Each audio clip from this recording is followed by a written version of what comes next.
બંગાળની ખાડીની અંદર એક સાયક્લોનિક સર્ક્યુલેશન સર્જાયું છે, જે આવનારા દિવસની અંદર વધુ મજબૂત થશે અને જેને કારણે 16 ઓગસ્ટથી લઈ અને 22 ઓગસ્ટ 2025 દરમિયાન ગુજરાત રાજ્યની અંદર સાર્વત્રિક વરસાદ જોવા મળશે અને અમુક વિસ્તારોની અંદર ભારેથી અતિભારે વરસાદનું પણ અનુમાન છે.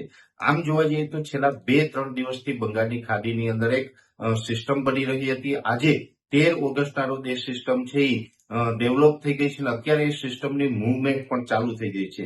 સામાન્ય રીતે અત્યારે જે સિસ્ટમ જોવા જઈએ તો બંગાળની ખાડીમાંથી એ સિસ્ટમ મૂવમેન્ટ કરી અને ઉત્તર પશ્ચિમ દિશા તરફ ગતિ કરી રહી છે અને અત્યારે એ સિસ્ટમનું લોકેશન જે આવી રહ્યું છે તે વિજયવાડા અને વિશાખાપટ્ટનમની વચ્ચે એ સિસ્ટમ છે એ સક્રિય છે અને અત્યારે ધીમે ધીમે એ ઉત્તર પશ્ચિમ દિશા તરફ આગળ વધી રહી છે. એટલે આવનારા દિવસમાં આ સિસ્ટમ છે એ મહારાષ્ટ્રના કાંઠા સુધી આવશે. એટલે મહારાષ્ટ્ર ઉપર આવી અને આ સિસ્ટમ છે એ વધુ મજબૂત થશે, કેમ કે અત્યારે આ સાયક્લોનિક સર્ક્યુલેશનના સ્વરૂપમાં છે, પણ મહારાષ્ટ્ર ઉપર આ સિસ્ટમ આવશે એટલે અરબ સાગર સુધી એનો શિયર ઝોન લંબાઈ શકે છે અને જેને કારણે અરબ સાગરમાં પણ અત્યારે ખૂબ સારો એવો કરંટ જોવા મળી રહ્યો છે. એટલે અરબ સાગર સુધી આનું શિયર ઝોન લંબાશે તો અરબ સાગરમાંથી આને એક નવી ઉર્જા મળશે, એક ભેજ મળશે ને જેને કારણે આ સાયક્લોનિક સર્ક્યુલેશન છે એ વધુ મજબૂત થઈ અને લો પ્રેશરમાં પરિવર્તિત થાય તેવી શક્યતાઓ છે. એટલે આ સિસ્ટમ છે એ આવનારા સમયમાં ગુજરાત ઉપર અસર કરવાની છે અને જેને કારણે 16 ઓગસ્ટથી લઈ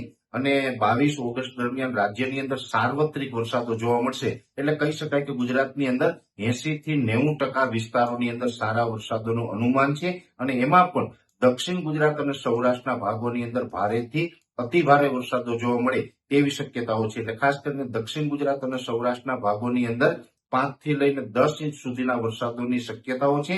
એ સાથે ઉત્તર ગુજરાત અને મધ્ય ગુજરાત જેવા વિસ્તારોની અંદર પણ 3 થી લઈને 6 ઇંચ સુધીના વરસાદો નોંધાય તેવું એક અનુમાન છે. એ સાથે કચ્છ જિલ્લાની અંદર સામાન્ય રીતે જોવા જઈએ તો ચાલુ વર્ષે વરસાદની ખૂબ ઘટ છે, ત્યાં વરસાદનું પરફોર્મન્સ નબળું રહ્યું છે. પણ આ રાઉન્ડની અંદર એટલે કે 16 થી 22 ઓગસ્ટ દરમિયાન કચ્છની અંદર પણ સાર્વત્રિક રીતે સારા વરસાદની શક્યતાઓ છે. ગીર સોમનાથ જિલ્લાની અંદર પણ ભારેથી અતિભારે વરસાદ નોંધાય તેવી શક્યતાઓ છે. એટલે સૌરાષ્ટ્ર અને દક્ષિણ ગુજરાતની અંદર અતિભારે વરસાદ નોંધાશે.